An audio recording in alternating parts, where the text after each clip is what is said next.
Yevropa davlatiga borishni istaydigan mamlakatlar juda ham ko'p. Ya'ni O'zbekistondan tashqari raqobatchilar deyapman-da.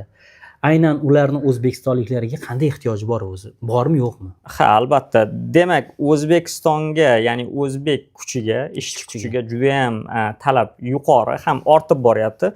Umuman olib qaraganda oxirgi yarim va 1 yil ichida o'zbek ishchi kuchining obro'si ortdi deb aytsak ham bo'ladi.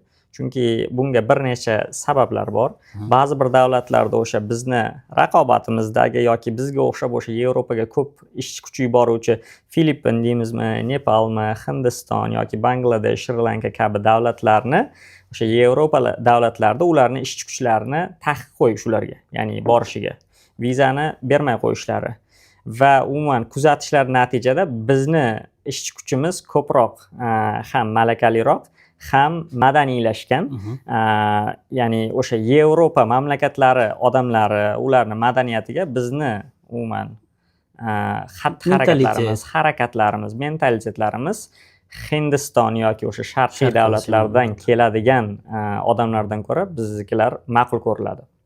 Shu bilan birgalikda biz o'zimizni kamchiligimizni ham aytib o'tishimiz kerak. Mana bu tomoshabinlarimiz eshitayotgan bo'lsa, agar chet elga ishga ketmoqchi bo'lgan maqsadli auditoriya bizni kuzatyapti degan umiddamiz.